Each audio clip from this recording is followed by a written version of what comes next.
আপনাদের কাছে আমার জিজ্ঞাসা, দয়া করে জবাব দিয়েন। আল্লাহর হাবিব যখন 10 বছর মদিনা নামক রাষ্ট্র চালাইলেন, নিজের মন মতো চালাইলেন না কোরআনের আইন মতো? আল্লাহ হাবিবের ইন্তেকালের পরে আবু বকর, ওমর, ওসমান, আলী রাদিয়াল্লাহু তাআলা আনহুম 30 বছর দেশ চালালেন খলিফা হইয়া, তারা প্রশাসক হইয়া। আপনাদের কাছে আমি জানতে চাই, এই 30 বছর কি মন মতো চালাইছে নাকি কোরআন মতো? আল খিলাফাতু আলা মিনহাজিন নবুওয়া। জান্নাতে যেতে চাও, সাহাবাদের আদর্শ ধারণ করো, প্রিয় নবীর আদর্শ ধারণ করো, তাহলে জান্নাতি দলের সদস্য হতে পারবা। একদল জান্নাতি। এখন 53 বছরের বাংলাদেশ আপনি সে কোরআন দিয়ে চালানোর জন্য কোনো ভূমিকা রাখেন নাই। এতেই প্রমাণ হয় জান্নাতীদের দলে নিজের নাম এখনো ঢুকাতে পারেননি। আপনারা যারা আছেন আজকের এই মাঠে, এটা দল করে না, কোন দলে ভোট দেয় না, এমন লোক এখানে কয়জন আছেন? এটা আগামী নির্বাচন যখন হবে, এখানে ভোট দিতে কেন্দ্রে যাবে না, এমন লোক কয়জন পাবেন? হাতে গোনা 2-4। আচ্ছা, যদি ভোটের কেন্দ্রে নাও যায় কিন্তু মেন্টালি সাপোর্ট করে, মানসিক ভাবে কমপক্ষে চায় জমক দল পাস করুক, আমি ভোট না দিলে না দিলাম। আমার দেশের 100 জনের মাঝে প্রাপ্তবয়স্ক, পাগল এবং শিশু বাচ্চা ছাড়া 100 জনই কোনো না কোনো দলে মেন্টালি সাপোর্ট করে, আবার অনেকে কর্মী সমর্থক হইয়া কাজ করে। এখন আমার প্রশ্ন, আপনি যে দল করছেন, যে দলকে ভোট দিয়েছেন, টাকা দিচ্ছেন, সাপোর্ট করছেন, তারা ক্ষমতায় গেলে কোরআন দিয়ে দেশ চালাবে কিনা? উত্তর যদি না হয়, তাহলে আপনিও জাহান্নামীদের দলেই আছেন। কথা সোজা, কথা সোজা। আর উত্তর যদি হয় হ্যাঁ, যে হুজুর আমি যে দল করি, যে দলে ভোট দেই, যে দলে আমি সহযোগিতা করি, আমার দেওয়া দল বলেছে তারা ক্ষমতায় গেলে কোরআন হাদিস দিয়ে দেশ চালাবে, সে দলটা ছোট হোক, অসুবিধা নেই।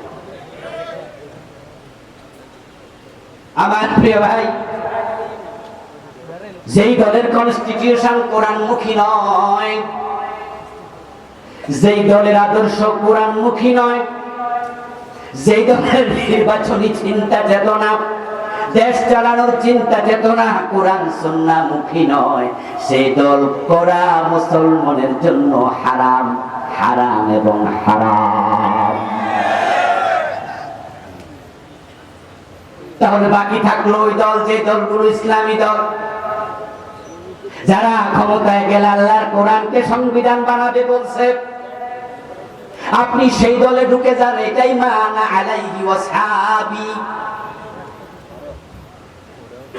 সেই দল ক্ষমতায় গেলে আপনি যদি দেখেন এই দল ক্ষমতায় যায় ইসলাম কায়েম করে নাই, তাহলে সেই দল তরক করতে হবে, তালাক দিতে হবে, আবার নতুন ইসলামী দলে ঢুকতে হবে। এবার অনেকে আছেন বলে হুজুর ইসলাম তো ক্ষমতায় যাক, আমরাও চাই, তবে হুজুররা এত দল, এজন্যই তো আমি ওই দলে আর যাই না। উসিলা দেখাইয়া তারা দুনিয়াবাদী দলের মাঝে ঢোকে। ও দোস্ত মসজিদ এলাকায় বেশি, তাই বলে কোন মসজিদে যাবো, হুজুর এত মসজিদ তাই মন্দিরে গেছি, এটা বলার সুযোগ আছে নাকি?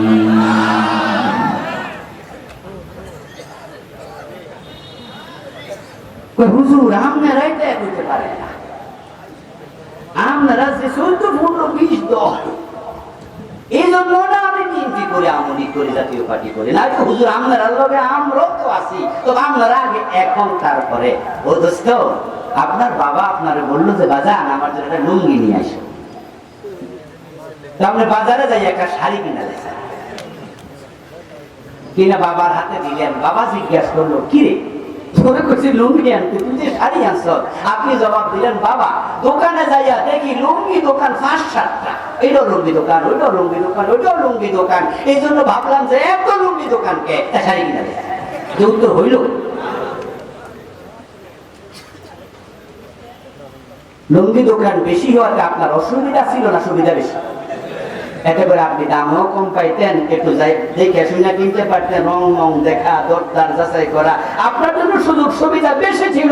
মসজিদ বেশি হওয়ার কারণে আপনার মসজিদে গিয়ে নামাজ পড়া সহজ ছিল, কিন্তু মসজিদ বেশি মন্দিরে ঢুকেছেন, লুঙ্গি দোকান বেশি শাড়ি কিনেছেন।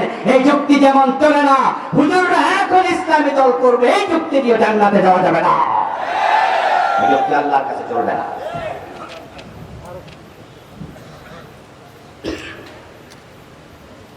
রাসূলুল্লাহ সাল্লাল্লাহু আলাইহি ওয়াসাল্লামকে অনুসরণ করা, সাহাবীদেরকে অনুসরণ করা জান্নাতে যাওয়ার মাধ্যম। অনুসরণ রাসূলকে করতেই হবে। যখন আমাদের দেশে প্রিয় নবীর অনুসরণের আওয়াজ আসে, কথা আসে, তখন লোকেরা খুশি হয়, বিশেষ করে মাহফিলে। কারণ তারা মনে মনে ভাবে রাসূলকে অনুসরণ করে তো মসজিদে ডান পা দিয়া ঢুকি, বাম পা দিয়া বের হই। রাসূলকে অনুসরণ করার কারণে তো মুখে দাড়ি, মাথায় টুপি। রাসূলকে অনুসরণ করার কারণে তো বুকের নিচে হাত, বুকের নিচে, বুকের উপর, নাভির নিচে হাত বাঁধি। রাসূলকে অনুসরণ করার কারণে তো মাহফিলে এসে মাটির মাঝে বসে আছি, কোরআনের কথা শুনি। তাহলে জান্নাতি দলে তো আমিও আছি। রাসূলের সাথে জান্নাতে যাওয়ার সুযোগ আমারও আছে। আত্মবিশ্বাস তৈরি হয়, এটা ভালো, এটা ভালো। কারণ রাসূলকে যারা অনুসরণ করবে, রাসূল নিজে বলেছেন তারা জান্নাতে আমার সাথে যাবে। قال النبي صلى الله عليه وسلم من أحب سنتي فقد أحبني ومن أحبني كان معي في الجنة। প্রিয় নবীজি সাল্লাল্লাহু আলাইহি ওয়াসাল্লাম বলেন, যে আমি নবীর সুন্নাতকে ভালোবাসে সে আমি নবীকেই ভালোবাসে। আর যে আমার সুন্নাহকে ভালোবেসে আমি নবী মুহাম্মাদের ভালোবাসার প্রমাণ দিতে পারবে, সে জান্নাতে আমার সাথে ঢুকবে। এটা ভালো। কিন্তু একটু ঝামেলা আমরা পাকাইছি, সেটা একটু পরে বলতেছি। প্রিয় নবীর আরেকটা হাদিস শুনুন। قال النبي صلى الله عليه وسلم كل أمتي يدخلون الجنة। প্রিয় হাবিব বলছেন আমার সব উম্মত জান্নাতি হবে, আমার সব উম্মত জান্নাতি, ইল্লা মান আবা, তবে যারা অস্বীকারী উম্মত তারা জান্নাত পাবে না। এই কথা বলার সাথে সাথে একজন সাহাবী দাঁড়ালেন, কিলা মান ইয়া রাসূলুল্লাহ, দাঁড়িয়ে প্রশ্ন করলেন, হে আল্লাহর নবী, উম্মত জান্নাতি বুঝলাম, কিন্তু উম্মত আবার অস্বীকারী, এটা তো বুঝলাম না। কোন উম্মত অস্বীকারী? যার কপালে জান্নাত নাই। আমার রাসূল জবাব দেন, মান আতানি দাখালাল জান্নাহ ওয়া মান আসানি ফাকাদ আবা। যে আমি নবী মুহাম্মদকে অনুসরণ করে সেই জান্নাতে ঢুকতে পারবে, যে আমি নবী মুহাম্মদকে অনুসরণ করে না তার কপালে জান্নাত নাই। এই হাদিসগুলো দিয়া প্রমাণ হয় জান্নাতে যেতে হলে নবীর অনুসরণের বিকল্প নাই। এখন অনুসরণ আপনারা করছেন না তা নয়, কিন্তু ঝামেলা এক জায়গায়। আমরা নবী মানি ততক্ষণ সুবিধা আছে যতক্ষণ, অসুবিধা যেখানে নবী মানে না সেখানে। তাই মসজিদে নবীরে মানে, কিন্তু আদালতে মামলার রায় দিতে গিয়া আমার দেশে জজ ম্যাজিস্ট্রেট নবীর আলোকে রায় দেয় না। আমরা মসজিদে ডান পা দিয়ে ঢুকি, বাম পা দিয়ে বের হই, নবী মেনে নামাজ শুরু করি আল্লাহু আকবার দিয়ে, রাসূলকে অনুসরণ করে সালাম ফিরায়া নামাজের শেষ করি। কিন্তু সেই আমরা মসজিদে গেলে যেমন কোরআন সুন্নাহ মানি, এমপি হইয়া সংসদে ঢুকলে সে কোরআন সুন্নাহর আলোকে দেশ চালাই না। আদালতে হাকিম হয়ে বসলে মসজিদে যেভাবে মেনেছি নবী রাসূল এবং আল্লাহর বিধান, আদালতের চেয়ারে গেলে আর মনে থাকে না। তাহলে আমরা পুরা জীবনে সুন্নাহ মানলাম না অর্ধেক?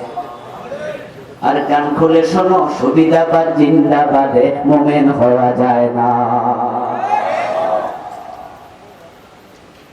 আপনাদের বগুড়া জজ কোর্টের জজ সাহেব নামাজ পড়তে গেল, জোহরের নামাজ পড়লো, ইমাম সাহেব দুরাকাত করার পরে উনি আত্তাহিয়াত করতে বসবেন, এটা ভুলে গেছেন। ভুলে উনি আল্লাহু আকবার বলে দাঁড়াতে শুরু করছেন। আত্তাহিয়াত করার জন্য প্রথম বৈঠকে বসাইটা ওয়াজিব।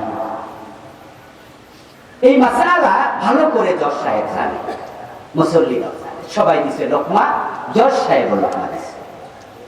ইমাম সাহেব লোকমা পাইয়া সংশোধন হলেন, না দাঁড়াইয়া বসে গেলেন, আর তাহিয়াত পড়ে আরো 2 রাকাত শেষ করে যথারীতি সালাম দিয়া সাউসেদা মাজদা দিয়া তিনি নামাজ শেষ করলেন। এবার জজ সাহেব আদালতের চেয়ারে বসে এখন মামলার রায় দেবে।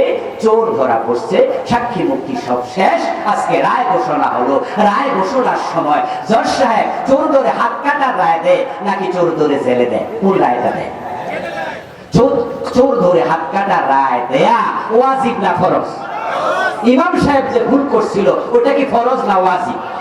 উনি যে লোকমা দিল ওয়াজিবে, নিজের ফরজের খবর। এটা হলো বাংলাদেশের ইসলাম। কোরবানির গরু বাজারে কিনতে যাই আসরের নামাজ পড়ে না এমন কোরবান দাতা আছে না নাই? হ্যাঁ, কোরবানির গরু কিনতে কিনতে বেহুশ। ফরজের খবর, কোরবান করা ওয়াজিব, আর আসর মাগরিবের নামাজ পড়া গুরুত্ব কোনটার বেশি ছিল? কিন্তু বাংলাদেশে ইসলাম হলো আমরা যেভাবে চাই সেভাবে মানি। এই জন্য দেখা যায় মসজিদ ইসলাম আছে, মাদ্রাসা ইসলাম আছে, মাহফিল ইসলাম আছে, টুপিতে দাঁড়িতে ইসলাম আছে, কিন্তু সংসদে ইসলাম নাই, গণভবনে নাই, বঙ্গভবনে নাই, মন্ত্রণালয়ে নাই, আদালত ইসলাম নাই, হাইকোর্টে নাই, সুপ্রিম কোর্টে নাই, শিক্ষা ভবনে নাই, শিক্ষা মন্ত্রণালয়ে নাই, অর্থ মন্ত্রণালয়ে নাই। ইসলাম দিয়ে দেশ চলে না, সমাজ চলে না। মসজিদ মাদ্রাসার ইসলামের নাম শুধু ইসলাম না, ইসলাম কমপ্লিট কোড অফ রাইট, পুরো জীবন ইসলাম চলতে হবে।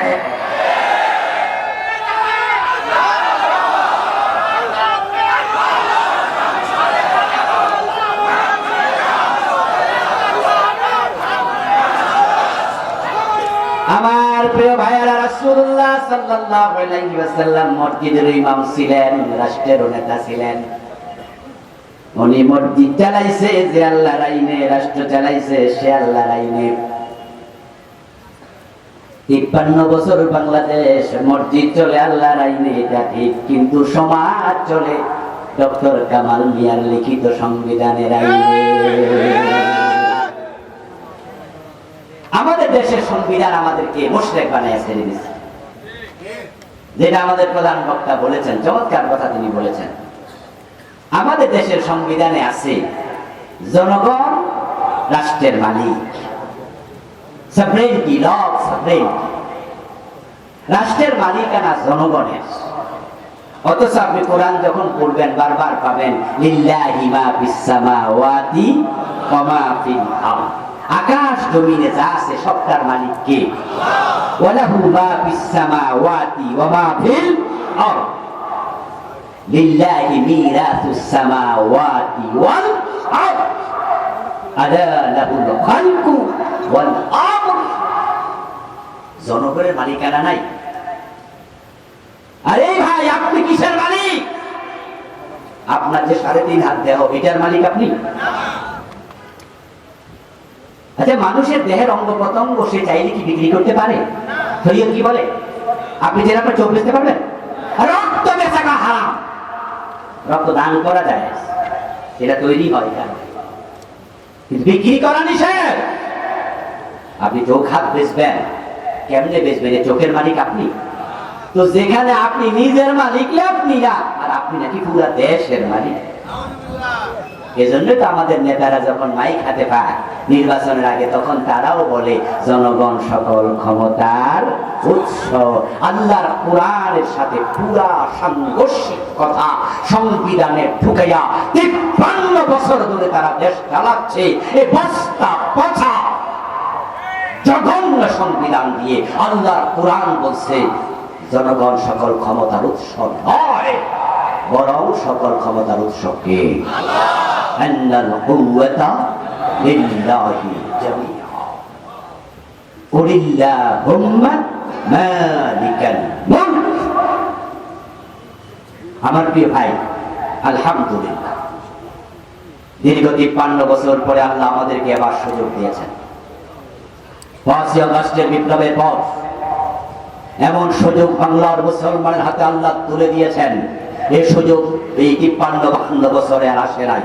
71 এ স্বাধীন হলো, 72 সংবিধান লেখা হলো। এই সংবিধান ধর্মনিরপেক্ষতা ঢুকাইয়া শেষ করে দিয়েছে, ঈমান ইসলামকে শেষ করে দিয়েছে। কোন সরকার বিগত 52 বছরে এই সংবিধানকে পরিপূর্ণ পরিবর্তন করার উদ্যোগ নেয়নি, সাহস করেনি, সুযোগ ছিল না। কিন্তু আগস্ট বিপ্লবের পরে এমন সুযোগ আল্লাহ আমাদের হাতে এবার তুলে দিয়েছেন। অন্তর্বর্তীকালীন এই সরকারকে যদি আমরা বাধ্য করতে পারি আর সরকার গণভোটের ব্যবস্থা করে দেয়, মানুষ পক্ষে থাকে, এই পুরো সংবিধান পরিবর্তন করার সুযোগ এবার এসে গেছে। আমরা যদি চাই সরাসরি আল্লাহর কোরআনকে সংবিধান ঘোষণা করা যাবে।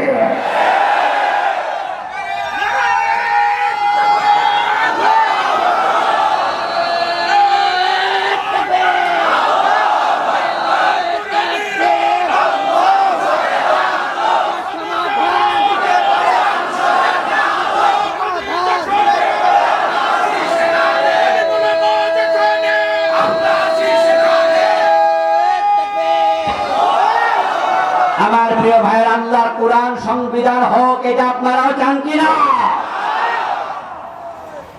প্রিয় নবী মুহাম্মদ সাল্লাল্লাহু আলাইহি ওয়াসাল্লাম যে কোরআনকে সংবিধান হিসাবে গ্রহণ করে জাহিলিয়াত দূর করেছে, আজকে নব্য জাহিলিয়াত, আধুনিক জাহিলিয়াত দূর করার ক্ষমতা আল্লাহর কোরআনের আছে না নাই? আমরা দেখেছি জাহিলিয়াতের যুগে মারামারি, হানাহানি, লুটতরাজ, খুন, অপহরণ, ধর্ষণ, যেটা আমরা গত 15 বছরও দেখেছি। সিলেটে 8 জন গণধর্ষণ করেছে। সিলেটের এমসি কলেজের কথা মনে আছে না নাই? স্বামীকে বেঁধে রেখে হায়নার দল মাগরিবের পর গণধর্ষণ করেছে। কক্সবাজারে গণধর্ষণ করেছে। আমাদের নোয়াখালীতে ঘরে ঢুকে দর্শন করে বোনকে হত্যা করেছে। খুন, রাহাজানি, চিন্তায় নব্য জাহেলিয়াত। প্রিয় নবীজি কোরআনের মাধ্যমে সে জাহেলিয়াত দূর করে আল্লাহর হাবিব ঘোষণা করেছেন শেষ দিকে এসে খায়রুল কুরুনি। এখন আর জাহেলিয়াত নাই, আমার যুগ সর্বশ্রেষ্ঠ যুগ। এমন শান্তি এসেছে, এমন সমৃদ্ধি এসেছে। আল্লাহর হাবিব 10 বছর ক্ষমতায় ছিলেন, উনি ইসলামিক রাষ্ট্র প্রতিষ্ঠিত করলেন। আবু বকর সিদ্দিক 2 বছর 3 মাস ক্ষমতায় ছিলেন। তারপর হযরত ওমর ক্ষমতা আসলো। মাত্র 12 বছরের ব্যবধানে অর্ধ পৃথিবীতে ইসলাম পৌঁছে গিয়েছিল। হযরত ওমরের সময় রোম এবং পারস্য বিজয় হয়েছিল। হযরত ওমর ইসলামী দুনিয়ার অর্ধ পৃথিবীতে কোরআনের অনুশাসনের মাধ্যমে এবং শান্তি প্রতিষ্ঠিত করেছিলেন। অর্ধ পৃথিবীর শাসক গাছতলায় ঘুমিয়ে থাকত, বডিগার্ডের প্রয়োজন ছিল না। অর্ধ পৃথিবী করেছে শাসন, ধুলার তথ্যে বসে খেজুর পাতার প্রাসাদ তোমার বারে বারে গেছে খসে।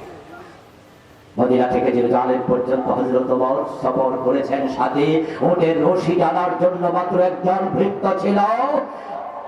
1000 কিলোমিটারের বেশি রাস্তা হযরত ওমর একা পার হয়েছেন, বডিগার্ড লাগে নাই। শান্তি কাকে বলে দেখো।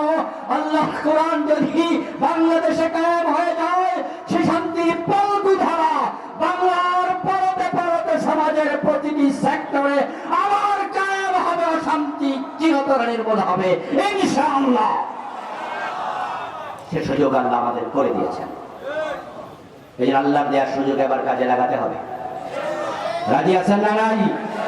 রাজি আছেন না নাই? চুরি থাকবে না। আরে চোরে তো থাকবে না, চুরি থাকবে কেন? ইসলাম যখন আসবে, যাকাত ভিত্তিক অর্থ ব্যবস্থা কায়েম হয়ে যাবে। যখন যাকাত ভিত্তিক অর্থ ব্যবস্থা হযরত ওমর কায়েম করেছিলেন, আল্লাহ হাবিব আবু বকর কায়েম করেছিলেন, আমরা ইসলামের ইতিহাস পড়লে দেখি যাকাত বিভাগের কর্মচারী কাদের মাঝে যাকাতের টাকা নিয়ে ঘরে যাকাত খাওয়ার লোক নাই। ওখাদু মিন আবনিয়াইহিম ফাতুরাদ্দু ইলা ফুকারাইহিম।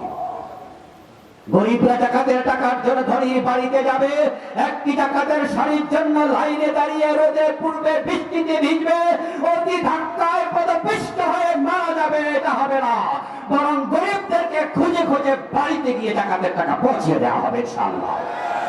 ইসলাম তাই করেছে, ইসলাম তাই করেছে।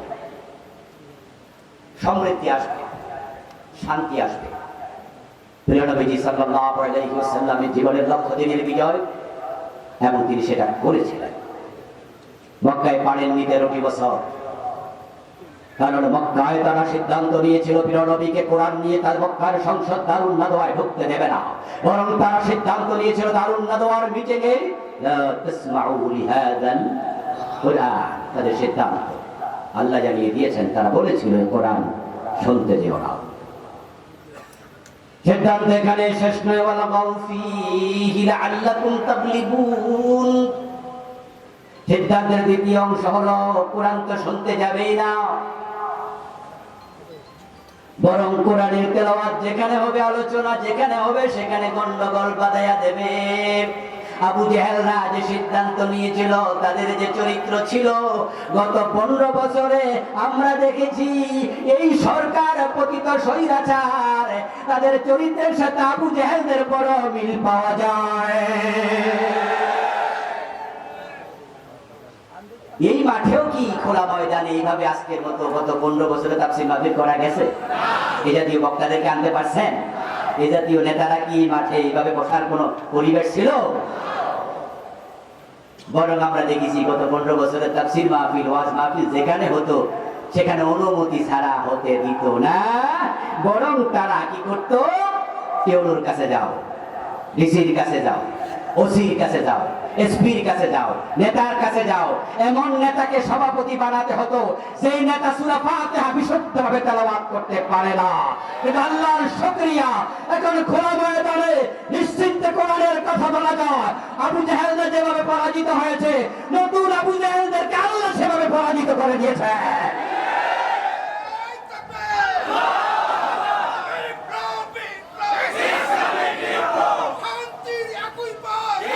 আমার প্রিয় ভাই, আলহামদুলিল্লাহ, প্রিয় নবী সাল্লাল্লাহু আলাইহি সাল্লাম মক্কা থেকে হিজরত করে মদিনায় গেলেন। যাওয়ার পথে দোয়া করলেন, ওয়াজআলনি মিন লাদুনকা সুলতানান নাসিরা, আল্লাহ তুমি সাহায্য করো রাষ্ট্র শক্তি দিয়ে। আল্লাহর নবী যদি রাষ্ট্র শক্তি দিয়ে ইসলামী রাষ্ট্রের জন্য আল্লাহর কাছে দোয়া করতে পারেন, বাংলাদেশ ইসলামী রাষ্ট্র কায়েমের জন্য আমাদেরও দোয়া করা দরকার আছে না নাই? দোয়া তো করেই না, বরং যারা ইসলামী রাষ্ট্র চায় ওরারে উল্টা বদোয়া দেয়, ওরারে ঠিক ক্যারি করে।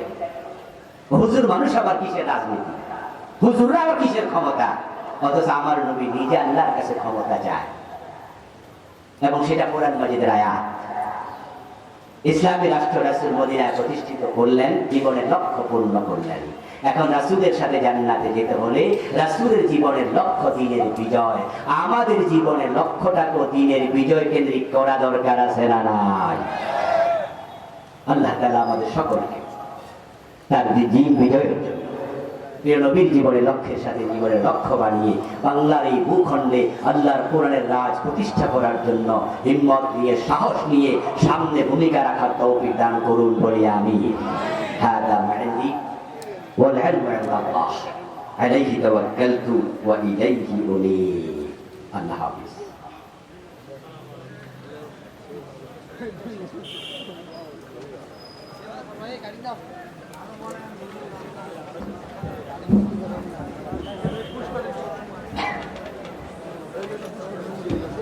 সম্মানিত উপস্থিতি, এখনই দেওয়া হবে। আপনারা বেশি সবাই উঠে গেলে একটু